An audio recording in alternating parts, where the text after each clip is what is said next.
To the pages of history, Thomas Wyatt is the most audacious rebel of the Tudor dynasty, the man who nearly stopped the wedding of Bloody Mary. But on that fateful morning at Ludgate, he was just an exhausted man, slumped on a wooden bench outside the Belle Savage Inn, staring blankly as the city gates slammed shut right in his face. There was no warm welcome from the public, as he had fantasized, only the cold silence of the very people he intended to save. He had bet everything on the people's support, only to realize they would rather lock their doors and watch him die than step out to suffer with him. Queen Mary didn't just want him dead, she processed him like a butcher handling a slab of excess meat. With absolutely no dignity, his body was treated as a propaganda tool, his head spiked, his limbs chopped into quarters, and hung scattered across the city gates like displayed merchandise. It was not a romantic martyrdom. It was a brutal and thorough erasure process, clearing away every obstacle to welcome the Spanish groom into the dynasty. Mid-16th century England was a nation in nervous breakdown, destabilized by the vacuum left by Henry VIII and the death of the boy king, Edward VI. The crown passed to Mary I, a woman carved from the grief of her mother, Catherine of Aragon, and years of living in fear. Mary's rule brought a restoration of Catholicism, fueled by her accumulated trauma and a desperate need for validity. She found that validity by marrying Prince Philip of Spain, a move that terrified the xenophobic English nobility who viewed Spain's power as a mortal threat. To them, the marriage felt less like a wedding and more like a surrender to the Inquisition, creating a suffocating atmosphere of fear. It was in this tension that Sir Thomas Wyatt the Younger found his moment, rising from a history of personal inadequacy. Wyatt the Younger lived entirely in the shadow of his father, Sir Thomas Wyatt the Elder, a diplomatic genius and poet rumored to have been Anne Boleyn's lover. The elder Wyatt was a legend who introduced the sonnet and survived Henry VIII's lethal court with brilliance. Before becoming a revolutionary, the younger Wyatt was simply the disappointing son, struggling to navigate the fortress of his father's legacy. Thomas the Younger was born with the Wyatt name, the Brooke blood. His mother, Elizabeth Brooke, was descended from kings and the expectation of greatness. But where the father was ink and subtlety, the son was iron and impulse. The young Thomas did not fit the mold of the Renaissance courtier. He found poetry tedious and diplomacy stifling. He was a creature of action, a man whose blood ran too hot for the cool corridors of power. Growing up at Allington, living under the portrait of his famous father, Thomas developed a complex. He was the lesser Wyatt, the duller Blade. While the court praised his father's wit, they looked at the son and saw only a rough-hewn block of stone. Following his father's death in 1542, Thomas inherited the castle, the titles, and a mountain of debt. The elder Wyatt had lived well beyond his means, and the younger Thomas found himself land-rich but cash-poor. The stress of the estate, combined with the sudden release of parental control, sent him into a spiral. He found a kindred spirit in Henry Howard, the Earl of Surrey. Surrey was everything Wyatt was not, exquisitely arrogant, the premier nobleman of England, and convinced of his own untouchability. Together they formed a toxic, raucous duo that terrorized the streets of London. In the spring of 1543, an incident occurred that would stain Wyatt's reputation for a decade. It was a night of heavy drinking, but it wasn't a standard tavern brawl. Wyatt and Surrey, accompanied by a gang of servants and sycophants, took to the cobblestone streets of the city of London. They were armed not just with swords, but with stone bows, heavy crossbows designed to fire rocks or lead pellets. This was not a prank, it was a rampage. They moved through the sleeping city like a storm. They fired into the windows of merchant houses. They shattered the glass of prominent citizens. They broke down doors. The crashing of glass and the shouts of the drunken aristocrats echoed through the narrow alleys. It was a display of sheer, unadulterated entitlement. They were the masters of the universe, and the citizens of London were merely scenery to be smashed. The authorities, however, were unamused. The city of London was the economic engine of the realm, and its merchants were powerful. Wyatt and Surrey were arrested and hauled before the Privy Council, the terrifying inner circle of the king's government. The interrogation records offer a glimpse into Wyatt's young mind. When asked to explain their behavior, they did not plead drunkenness. They did not beg for forgiveness. In a display of breathtaking arrogance, they claimed a moral high ground. They told the council that they had gone out to awaken the citizens of London from their sins. They claimed that by breaking windows, they were reminding the people of the suddenness of God's judgment. The council didn't buy it. Surrey, a peer of the realm, was treated with kid gloves, but Wyatt was thrown into the Tower of London. For a month, the future rebel sat in the damp stone silence of the tower. It was a humiliating check on his ego. He was not the great hero. He was a vandal. He was a window smasher. He was 21 years old, broke, imprisoned, and the laughingstock of the court. The ghost of his father seemed to mock him. However, there was a darker current running beneath Wyatt's frivolity, a current that would eventually pull him toward his doom. It stemmed from a journey he had taken years earlier. As a teenager, Thomas had accompanied his father on a diplomatic mission to Spain.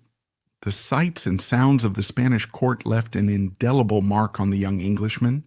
Spain in the 16th century was the vanguard of Catholic orthodoxy. It was a land of extreme piety and extreme violence.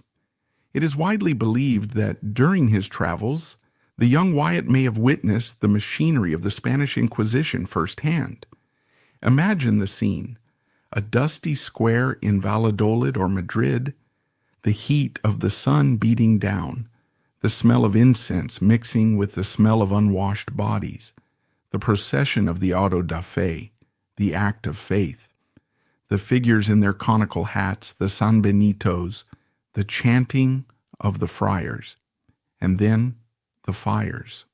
For an English boy, raised in the relatively pragmatic and constantly shifting religious landscape of Henry VIII's England, the sight of men and women being burned alive for heresy by a foreign power was traumatizing.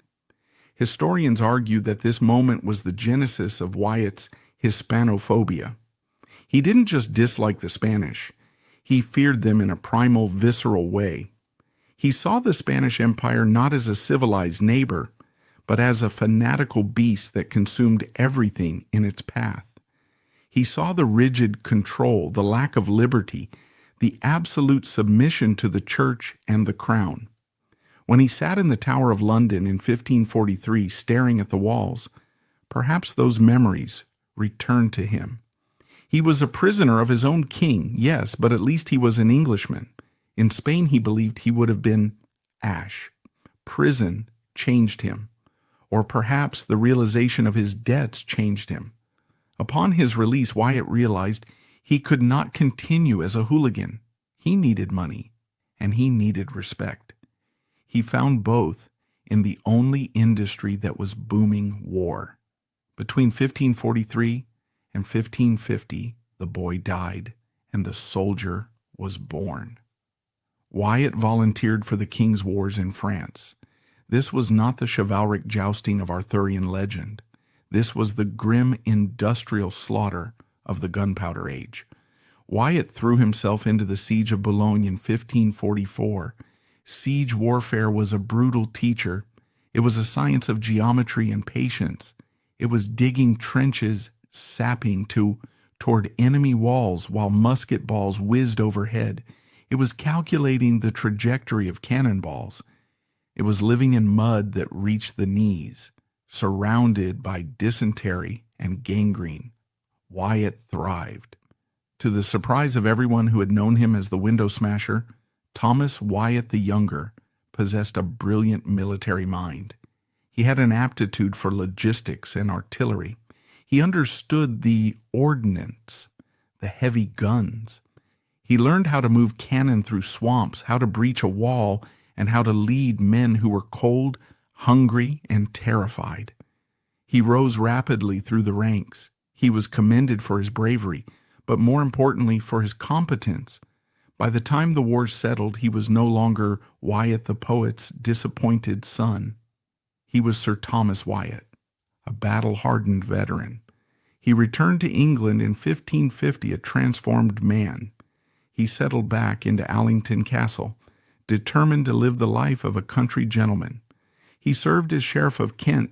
He sat as a member of Parliament. He married Jane Haught and began a family that would eventually include 10 children. Superficially, he was a pillar of the establishment. He was the kind of man the system relies on, a landowner, a magistrate, a father. But beneath the velvet doublet of the sheriff beat the heart of the soldier who had seen the Spanish fires. He was watching the horizon. When Edward VI died in the summer of 1553, the structure of England cracked. There was an attempt to place Lady Jane Grey, the 9 Days Queen, on the throne to preserve the Protestant succession. Wyatt, interestingly, did not support Jane. He was a legitimist. He believed that the law was the law, and the law said Mary Tudor was the rightful queen. In the market square of Maidstone, Wyatt stood before the people and proclaimed Mary I as Queen of England. He threw his cap in the air, he cheered, he wrote to the new queen pledging his loyalty. He believed that Mary, being a Tudor, would put England first. He believed she would rule as her father's daughter. Then came the rumors. First whispers in the dark corners of the court, then letters from friends in London. Finally, the official announcement. Mary would marry Philip. For Wyatt, the nightmare he had witnessed as a teenager was coming to Kent. He looked at the map and realized the geography of the doom facing England. If Philip became king, England would become a stepping stone for Spanish ambitions in the Netherlands. English gold would fund Spanish wars, and inevitably, the Inquisition would follow the marriage bed. Wyatt sat in Allington Castle surrounded by his children. He looked at the debts he still owed. He looked at the country he had fought for in the mud of Boulogne. He realized that the window smasher and the soldier were about to merge into something new. He began to send letters, not to the queen, but to men who owned swords. The winter was coming, and Thomas Wyatt was about to strike a match. But a single match is easily extinguished in the gales of Tudor politics. To burn down a dynasty, Wyatt knew he needed a firestorm. The solitary determination of a Kentish gentleman was not enough to counter the might of the Spanish Empire. He needed allies. He needed a strategy. And above all, he needed to transform his personal dread into a national panic. As the year turned from 1553 to 1554, the soldier stepped back to make room for the conspirator, weaving a web of alliances that stretched from the rugged coasts of Devon to the shadowed taverns of London. The plan he helped forge would be a masterpiece of ambition, but like all great tragedies, it relied on the silence of men who were all too prone to whisper. By November 1553, the fog over London had turned into a suffocating blanket of paranoia. The rumors were no longer rumors. They were policy. Queen Mary I was to marry Philip of Spain. To the modern ear, a royal marriage sounds like a harmless pageant, a day of flags, feasts, and public holidays. But to the English gentry of the mid-16th century, the announcement landed like a declaration of war. They understood the geopolitics of Europe better than Mary gave them credit for. They looked across the channel and saw the Habsburg jaws closing. The Holy Roman Emperor Charles V, Philip's father, already controlled Spain, the Netherlands, parts of Italy, and the vast wealth of the New World. If England were added to that portfolio, it would cease to be a sovereign kingdom. It would become a depot for Spanish ships and a bank for Spanish debts. Sir Thomas Wyatt sat in the draughty hall of Allington Castle, staring at the embers of a fire that refused to warm the room. He was 32 years old, a father, a husband, and a soldier. He had spent the last few months trying to be a loyal subject, but loyalty to the Queen was colliding violently with loyalty to the country. He was not alone in his dread. Across England, a network of disaffected gentlemen was beginning to tighten. These were not the religious fanatics of the past. They were the military and political elite. They were men who had served Henry VIII. They were men who owned land, commanded local militias, and remembered a time when England answered to no one but God and the King. The center of the resistance was not a battlefield, but a series of smoke-filled rooms in London taverns and townhouses. Here, the four-pronged plot was born. It was on parchment a masterpiece of strategic planning. It was designed to overwhelm the government by stretching its resources to the breaking point. The conspirators knew that Mary had no standing army. She relied on the trained bands, local militias loyal to the nobility, and her own household guards. If the rebellion struck from all sides simultaneously, the Queen would have nowhere to turn. The plan was a coordinated strike from the four corners of the realm, scheduled for Palm Sunday, March 18, 1554. In the west, Sir Peter Carew would raise Devon and Cornwall. In the Midlands, the Duke of Suffolk, the father of the tragic Lady Jane Grey, would raise Leicestershire. In the borderlands, Sir James Croft would raise the warlike counties on the Welsh border. And in the southeast, Sir Thomas Wyatt would raise Kent, the Garden of England, and the gateway to London. The objective was carefully calibrated. Publicly, they would not call for the Queen's removal. That was treason, and treason frightened the common people. Instead, they would claim they were rising to protect the Queen from evil counselors and to prevent the Spanish marriage. But privately, the endgame was darker. If Mary refused to back down, she would be deposed.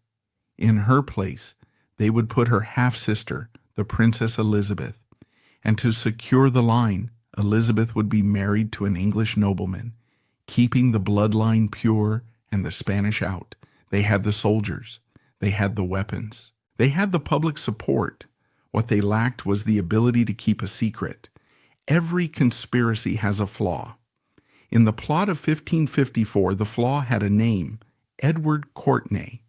Courtenay was the Earl of Devon and the last direct descendant of the Plantagenet kings.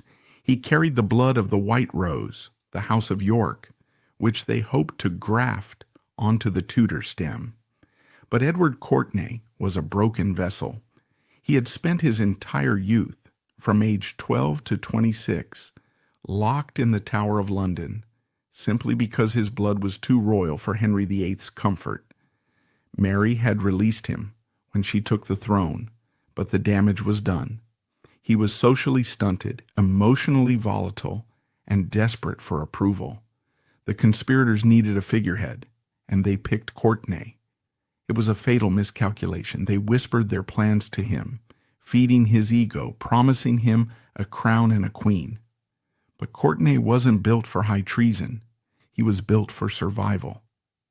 As the weeks ticked by toward March, the government began to sniff out the plot.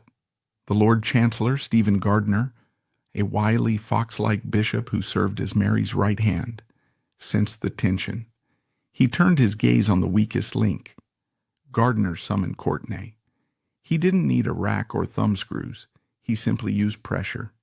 He questioned the young Earl about his associations, his late-night meetings, his whisperings with Wyatt and Carew. Courtenay, terrified of going back to the tower, cracked like thin ice. He spilled everything. He named names. He detailed the four prongs. He gave up the dates. The reaction from the crown was swift and devastating. In January 1554, 2 months before the planned uprising, the trap snapped shut. The government moved to arrest the leaders. The plan was a masterpiece on paper, 4 armies striking from 4 corners of England simultaneously. But a conspiracy is only as strong as its weakest man. One by one, Wyatt's allies crumbled. In the West, they fled before drawing a sword. In the Midlands, they were hunted down in hollow trees. In London, they spilled the secrets under the mere threat of torture. In the span of a single week, the grand conspiracy evaporated. 3 of the 4 armies vanished. Only one man was left standing. Only one man refused to run. Thomas Wyatt looked at the map, saw he was alone, and decided to march anyway, but they forgot about Kent. News of the betrayal reached Allington Castle on a gray morning in late January. Sir Thomas Wyatt was in his study when a breathless messenger arrived. His boots caked in mud. The message was clear. Courtenay has talked. The council knows. They are coming for you. Wyatt stood at the crossroads of his life. He had 2 choices. Choice A was the Peter Carew route. Run. He could ride for the coast, Kent was full of ports, hire a fishing boat, and be in France by morning. He would live in exile, losing his lands, but keeping his head. Choice B was madness.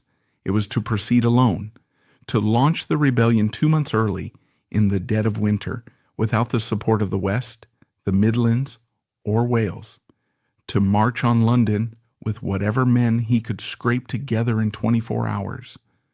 Wyatt looked out the window at the Medway. He thought of the Spanish ships. He thought of his father's poetry about the fleeting nature of life. And perhaps the old soldier in him simply refused to retreat. He turned to the messenger. "We do not run," he said, "we ride." He ordered the castle bells to be rung. He sent riders to his friends, the fiercely loyal gentry of Kent, the Culpepers, the Isleys, the Knivets. He told them the time was now. On Thursday, January 25th, 1554, Thomas Wyatt rode into the market square of Maidstone. It was market day, and the town was bustling with farmers, merchants, and tradesmen. Wyatt mounted the stone steps of the market cross. He was dressed not in court finery, but in full armor, a sword at his hip. The chatter of the crowd died down. They knew him. He was their neighbor, their sheriff, the man who had fixed their bridges and settled their disputes. Wyatt drew a breath and began the performance of his life. He knew exactly which buttons to push. He did not speak of the complex succession laws. He did not speak of Protestantism versus Catholicism. He spoke to their fear. "Englishmen," he bellowed, his voice cutting through the cold air, "we are in great peril." He pulled out a letter, likely a fake, and waved it in the air. He claimed it was evidence that the Spanish were already on their way. "Do you wish to be slaves?" he asked them. "Do you wish to see your wives and daughters violated by Spanish soldiers? Do you wish to see your land seized by foreigners? For I tell you, Philip of Spain comes not as a husband, but as a conqueror." He painted a graphic, terrifying picture of England under the Spanish heel. He told them that if they did not fight now, they would be worse than the beasts of the field. The reaction was electric. The xenophobia of the English, nurtured by centuries of island isolation, ignited. A roar went up from the crowd. "A Wyatt! A Wyatt!" they shouted. Men threw down their pitchforks and ran to fetch their bows. In that moment, Wyatt transformed from a conspirator into a warlord. The speed of the mobilization was terrifying. Within 24 hours, Wyatt had 1,500 men gathered at Rochester. These were not ragtag peasants. These were the yeomen of Kent, men who were legally required to practice archery every Sunday. They were tough, independent, and heavily armed. Wyatt, using his experience as the master of ordnance, seized a squadron of the Queen's ships that were anchored in the Medway. He stripped them of their cannons and ammunition. Suddenly the rebel army had artillery. Wyatt set up his headquarters at Rochester Castle, an ancient fortress commanding the bridge over the Medway. He established a military discipline that shocked observers. There was no looting. There was no drunkenness. He paid his men with his own silver. He issued a proclamation that anyone caught stealing from the locals would be hanged. He was trying to show the country that this was not a riot. It was a legitimate military action by honorable men. Back in London, the mood shifted from relief to panic. The Queen's Council realized that while the other limbs of the plot had been severed, the right arm, the one holding the sword, was swinging for their necks. Queen Mary, realizing her household guards were insufficient, turned to the oldest and most decorated soldier in the kingdom, Thomas Howard, the Duke of Norfolk. He was 80 years old, a relic of her father's wars, but he was a legend. She ordered him to take the Whitecoats, the elite City of London militia, march to Rochester, and crush the upstart Wyatt. Norfolk rode out with contempt. He viewed Wyatt as a naughty boy who needed a thrashing. He had no idea that he was marching his men toward the most spectacular mutiny in English history. As the two armies converged on the frozen mud of Rochester Bridge, the stage was set for the impossible. The window smasher was about to break the crown. The last day of January 1554 brought a biting wind that whipped off the Thames, freezing the mud in the roads and turning breath into steam. In London, the Duke of Norfolk, Thomas Howard, was preparing for what he believed would be a short, sharp police action. Norfolk was 80 years old. He was a man of a different era, a relic who had ridden with Henry VIII. He had crushed the Pilgrimage of Grace in 1536. He had fought the Scots.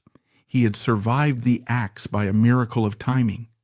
To him, Thomas Wyatt was an irritant, a buzzing fly to be swatted.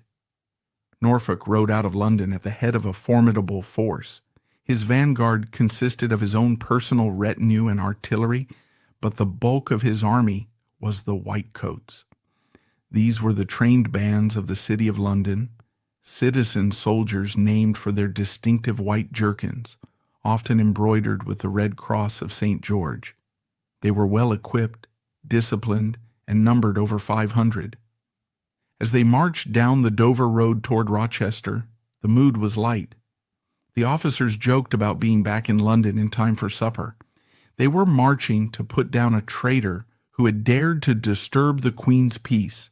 They had the cannons, they had the numbers, they had the legitimacy of the crown. But as they neared the Medway, the air grew heavy. They weren't marching into a riot, they were marching into a fortress. Wyatt had chosen his ground with the eye of an engineer.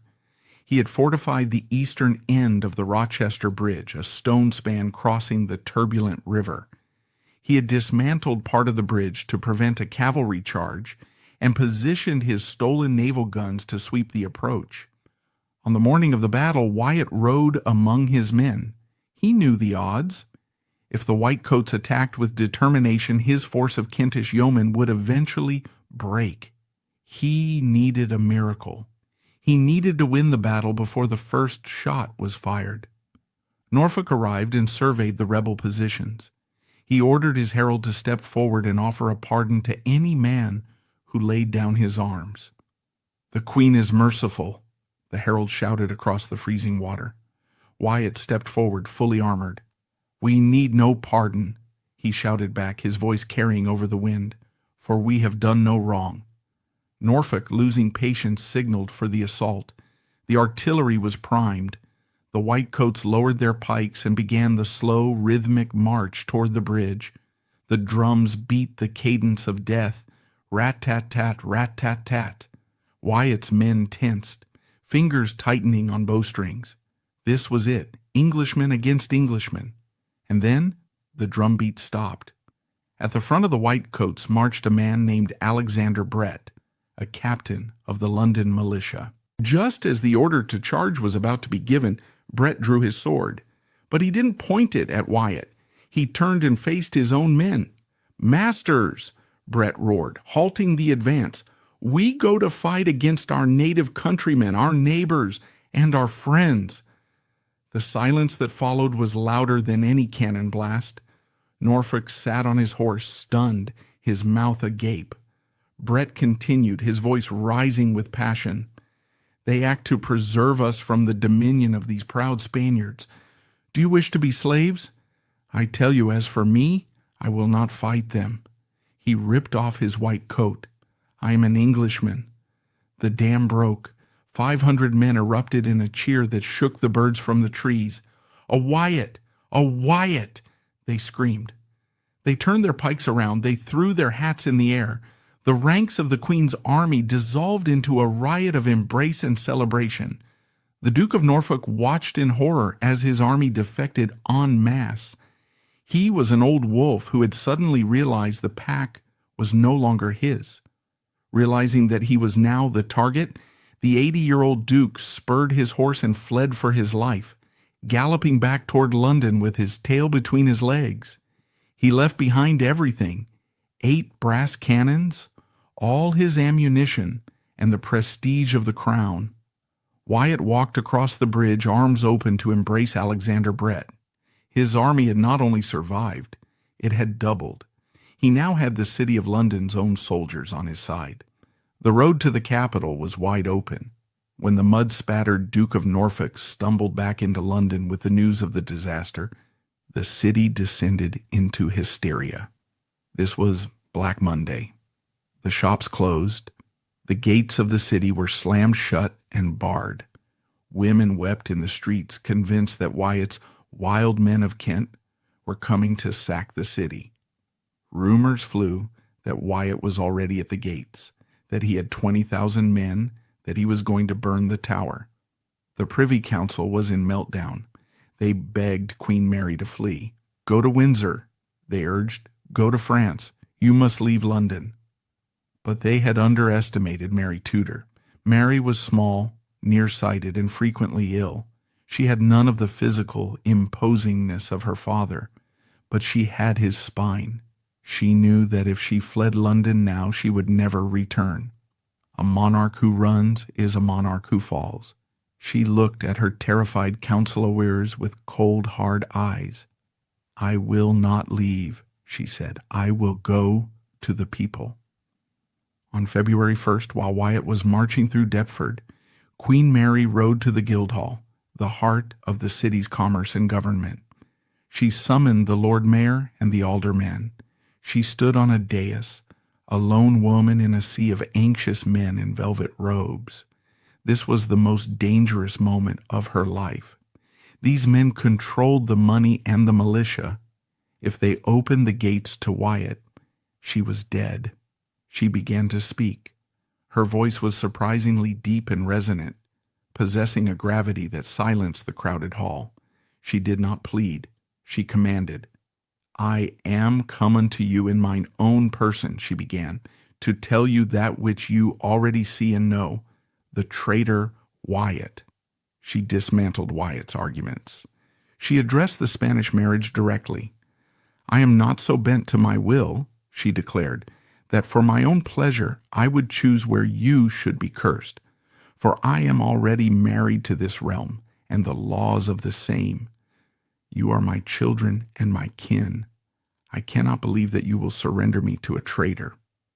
She threw the challenge down. She asked for their loyalty not as a favor, but as a duty. She swore that she would die in the city before she abandoned them. It was a masterstroke. The merchants of London, who feared instability above all else, were swayed. They saw a queen who was brave, articulate, and lawful. They threw their caps in the air. "God save Queen Mary," they shouted. When Mary rode back to the palace, the mood had shifted. The city was no longer a panicked victim. It was a fortress loyal to the crown. On Saturday, February 3rd, Thomas Wyatt reached Southwark, the borough on the south bank of the Thames. The view that greeted him was breathtaking and heartbreaking. Across the gray expanse of the river lay the city of London. He could see the spires of the churches, the bulk of St. Paul's Cathedral, and the Tower of London looming in the east. Victory was right there, just a few hundred yards away. But the drawbridge in the middle of London Bridge had been raised. The gates on the far side were shut, and looking across the water, Wyatt saw something that made his blood run cold. The walls of the tower and the bridge gatehouse were bristling with cannon. He set up his camp in Southwark. The residents were terrified. They knew that if Wyatt stayed, the Queen's guns would open fire. A delegation of Southwark women approached Wyatt. They fell to their knees in the mud. "Sir," they wept, "we beg you. If you fire on the city, they will fire back. Our houses are made of timber and thatch. We will be burned in our beds. Please have mercy on us." Wyatt was a soldier, but he was not a butcher. He looked at the weeping women.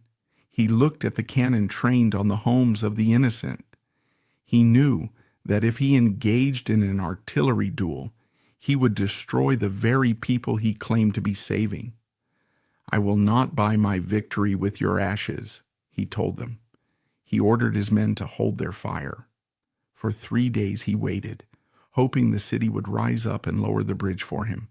He hoped the Guildhall speech was just bluster. He hoped his friends inside the walls would act, but the gates remained shut. The loyalty of London held. On February 6th, Wyatt realized the game had changed.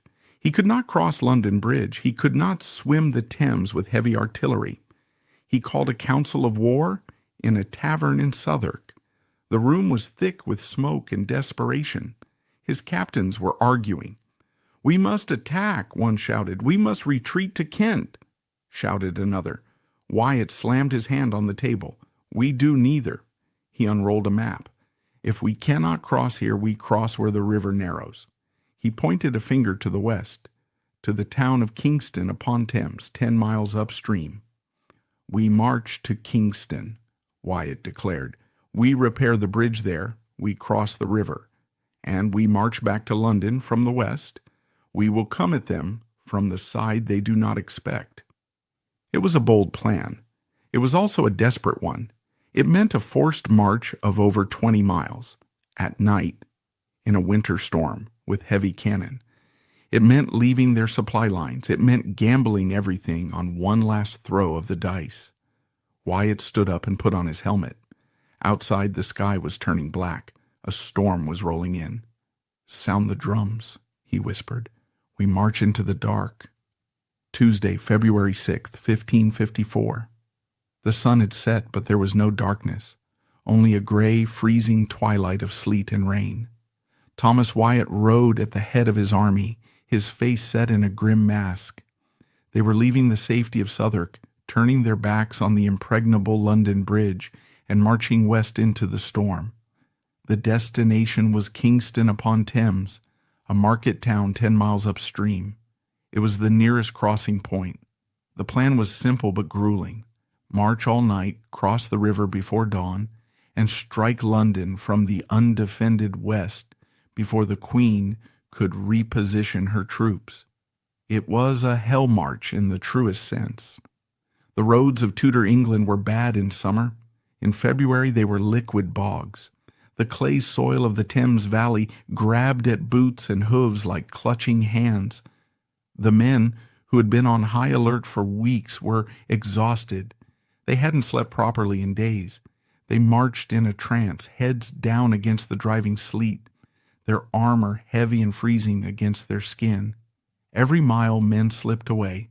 They vanished into the hedgerows, deciding that the warmth of a barn was better than the cold promise of treason. Wyatt ignored the desertions. He kept his eyes on the road. He was racing the sun. They reached Kingston around 4 a.m. The town was dark, but the river was a roaring black obstacle. Wyatt rode to the bridge and cursed. The Royalists had been there first. They had torn up the middle planks of the wooden bridge, leaving gaping holes over the rushing water. It was impassable. For a lesser commander, this would have been the end. But Wyatt was an engineer. He didn't sleep. He didn't rest. He ordered his men to tear down the walls of a nearby warehouse. They used the timber to bridge the gaps, lashing planks together with ropes and determination. Wyatt worked alongside his men, hammering and hauling. By dawn, the bridge was rickety, terrifying, but functional. The army, now reduced to about 3,000 men, began to cross. The artillery rumbled over the makeshift planks, the wood groaning under the weight of the bronze guns. They were across. They were on the north bank. They were on the same side of the river as the Queen. Wednesday, February 7th. The morning broke gray and miserable. The army turned the east, marching back toward London. They passed through Brentford and Turnham Green. The pace was frantic. Wyatt knew that if he reached London by noon, he might still catch the Queen's forces off guard. And then, disaster struck. It happened near Turnham Green. The carriage of the great gun, a massive piece of bronze artillery that was the pride of Wyatt's arsenal, hit a deep rut in the road. There was a sickening crack. The heavy wooden wheel shattered. The gun lurched and collapsed into the mud, an immovable anchor of iron and wood. The column ground to a halt. Wyatt's captains galloped up to him. "Sir," they shouted, "leave it! We must move! Every minute is worth a life!" This was the pivotal moment of the rebellion. A ruthless tactician would have spiked the gun and marched on. Speed was their only weapon left. But Wyatt was the master of ordnance. He loved his guns. He saw them not just as tools, but as the key to breaching the city walls. He could not bear to abandon his most powerful weapon. "We fix it," Wyatt ordered. His advisors looked at him in horror. "It will take hours, sir." "We fix it," he roared. For 3 agonizing hours, the rebel army sat in the rain while blacksmiths and carpenters struggled to repair the wheel. The momentum evaporated. The adrenaline faded, replaced by the shivering cold of reality. While Wyatt cursed the mud and the broken wood, inside St. James's Palace, Queen Mary was awake. She wasn't fleeing. She wasn't packing her jewels. She was praying.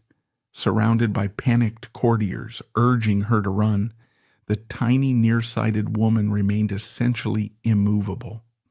While Wyatt fought the mechanics of a cannon, Mary was fortifying her soul.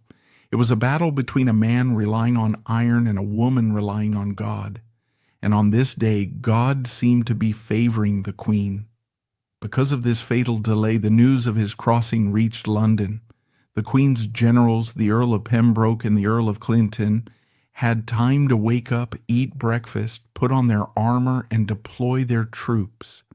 The surprise was gone. Wyatt had traded a kingdom for a cannon.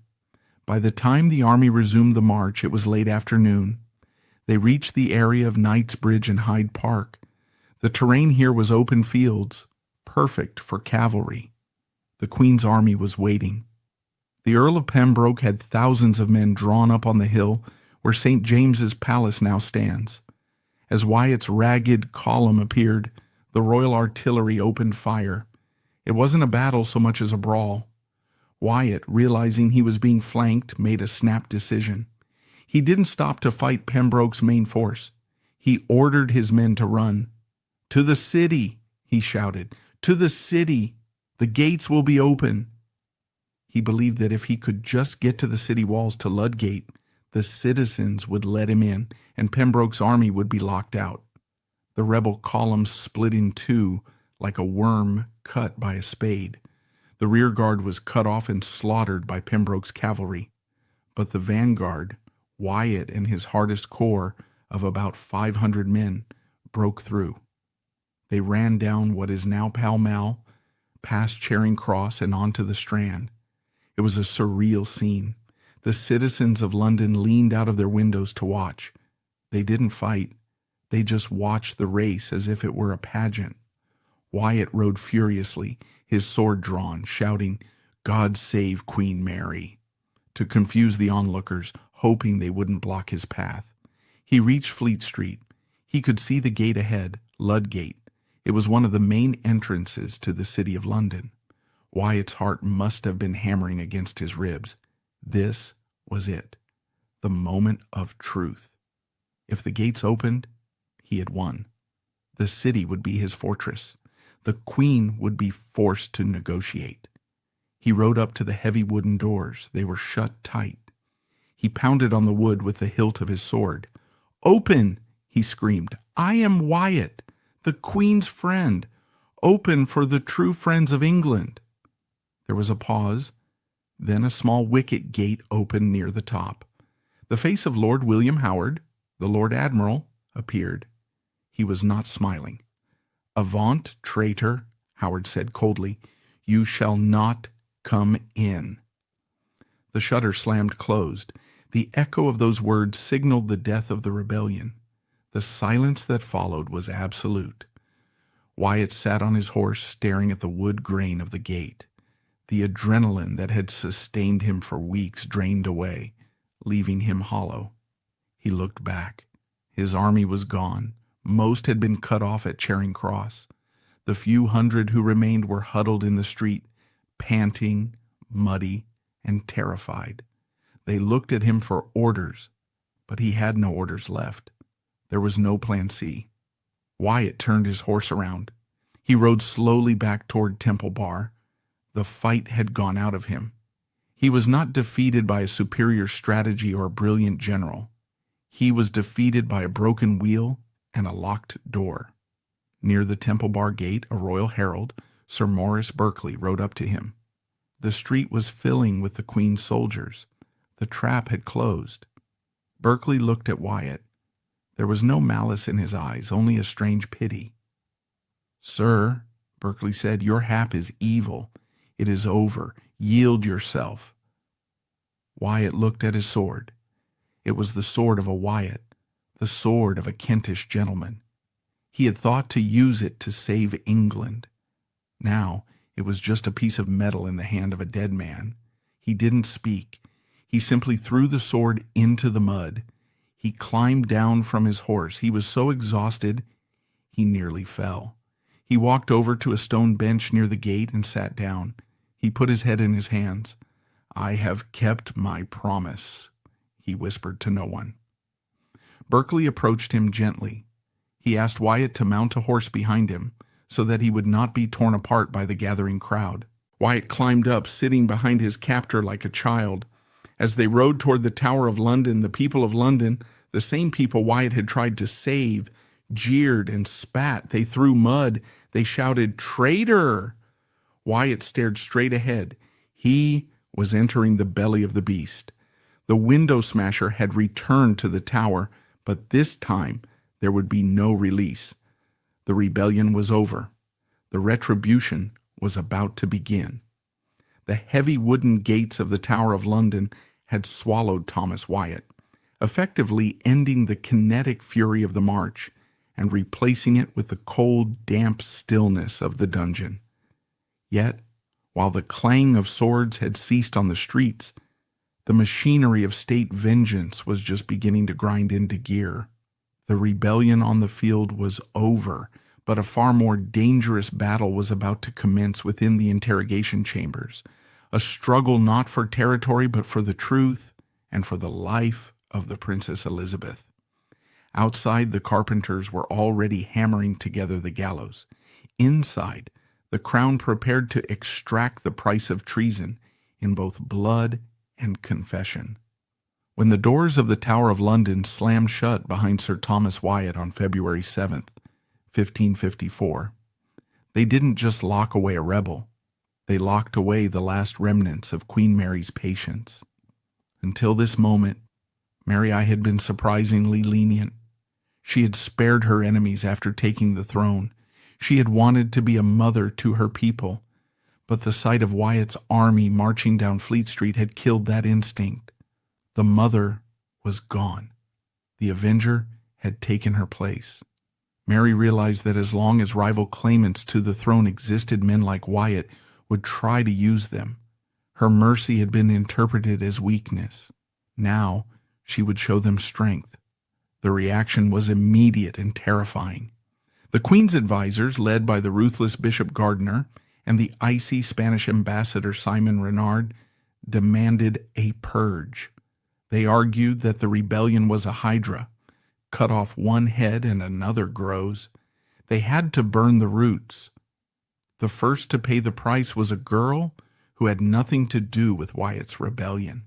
Lady Jane Grey, the 9 Days Queen, was already a prisoner in the Tower. She was 16 years old, brilliant, and harmless. Wyatt had never mentioned her. He had fought for Elizabeth. But to the Queen, Jane was a symbol. On February 12th, just 5 days after Wyatt's capture, Jane was led out to the green within the Tower. She was blindfolded. She fumbled for the block, crying out in a heartbreaking panic, "What shall I do? Where is it?" Her head fell. An hour later, her husband, Guilford Dudley, followed her. Then her father, the Duke of Suffolk, who had failed to raise the Midlands, was hunted down and executed. The message was clear. No one is safe. If the execution of princes was tragic, the fate of the common soldiers was horrific. Mary wanted the people of London to smell the stench of treason. She ordered martial law. On February 14th, the carpentry began. But these were not stages for pageants. They were gallows. They were erected at every gate of the city, in Cheapside, in Fleet Street, at Charing Cross, and even on the street corners of Maidstone and Rochester. It became known as the Great Hanging. Over 100 of Wyatt's men were hanged, drawn, and quartered.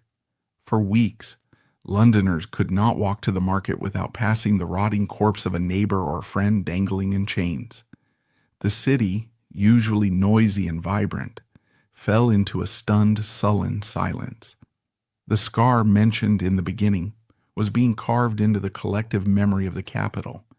While the bodies swung in the wind outside, a different kind of torture was taking place inside the stone walls of the Tower. Sir Thomas Wyatt was the prize prisoner. But the government didn't just want his life. They had plenty of reasons to take that. They wanted his voice. Ambassador Renard was obsessed with one goal: the death of Princess Elizabeth. He knew that as long as Elizabeth lived, she was a rallying point for Protestants and anti-Spanish patriots. He told Queen Mary that Prince Philip could not safely land in England until Elizabeth was removed. But they needed proof. They needed a smoking gun. They needed Wyatt to say, yes, Elizabeth knew. Yes, she approved. Yes, she is the architect. For weeks, Wyatt was subjected to intense interrogation. We do not know for certain if he was put on the rack. The records are deliberately vague, using phrases like examined strictly. But given the stakes and the era, it is almost certain he was subjected to physical and psychological torment. His interrogators, led by the Lord Chancellor, dangled two things in front of him. First, pain, the promise of a traitor's death, being disemboweled while still alive. Second, life, a whisper that if he gave them Elizabeth, the Queen might show mercy. Just one name, Thomas. Just say she sent you a letter. It was the ultimate test of character. Wyatt was a man who had broken windows, smashed cannons, and led thousands to their deaths. He was not a saint. He was desperate to save his lands for his children. But in the damp darkness of his cell, Wyatt found a line he would not cross. He admitted his own guilt freely. He admitted writing to Elizabeth, but he steadfastly refused to implicate her in the plot. She knew nothing, he repeated over and over. The treason is mine alone. In a desperate bid to break him, the council dragged Edward Courtenay, the weak link who had spilled the beans, to confront Wyatt. It was a pathetic scene. Courtenay, the terrified, weeping earl, stood before the battle-hardened Wyatt. Courtenay accused Wyatt of everything, trying to shift the blame. Wyatt looked at the young man with utter contempt. He didn't even argue. He simply denied the lies with a weary dignity. He realized that Courtenay was just a pawn, broken by fear. Wyatt, conversely, seemed to grow stronger as his death approached. He was no longer fighting for a crown, he was fighting for his soul. On March 15th, Wyatt was brought to Westminster Hall for his trial. It was a piece of theater. Everyone knew the verdict before the judges sat down. Wyatt was dressed in black. He looked thin and pale from his imprisonment, but he stood tall. When the indictment was read, accusing him of stirring war against the Queen, he did not plead for his life. "I have offended the Queen's Majesty," he told the court. "I trust only in her mercy." He was found guilty of high treason.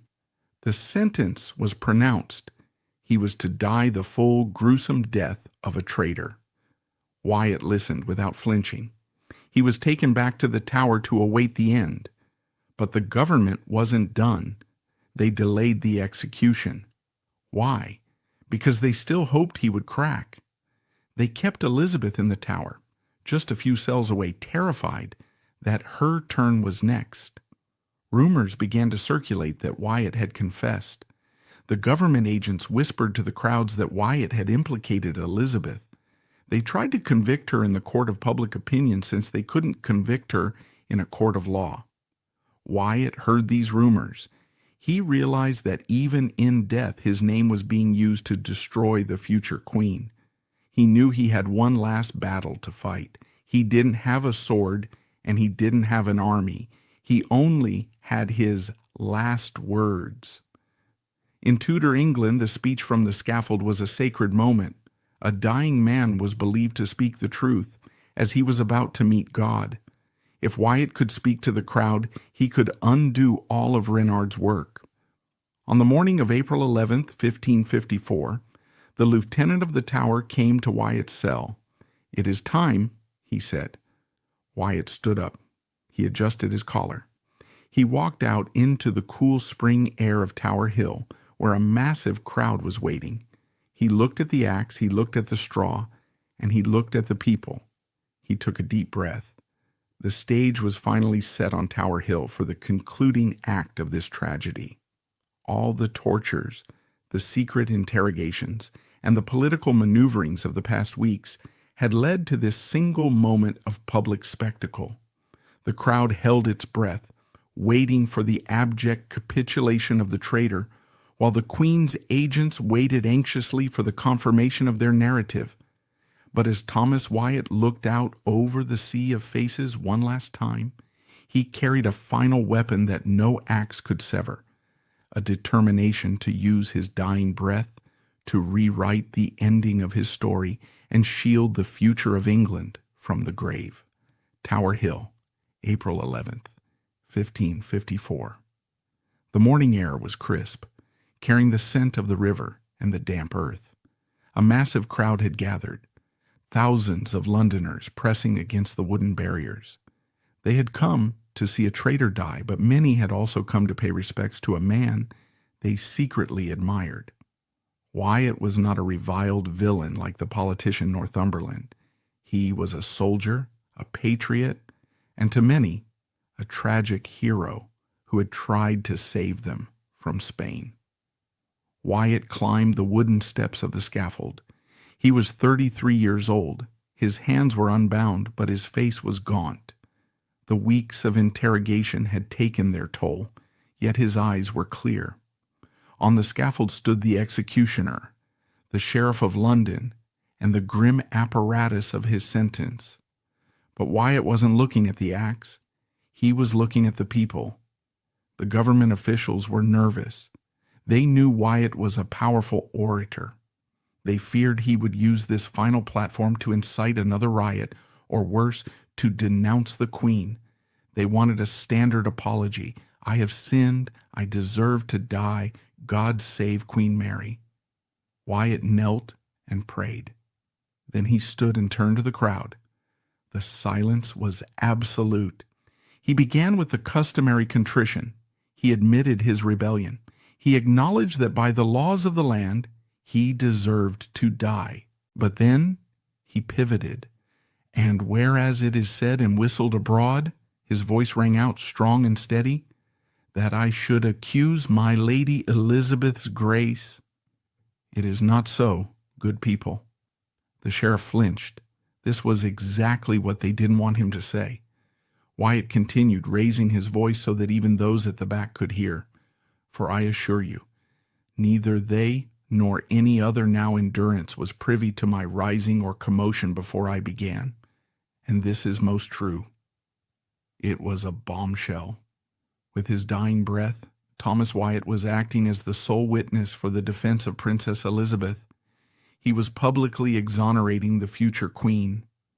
The Sheriff of London, panic rising in his chest, stepped forward and interrupted him.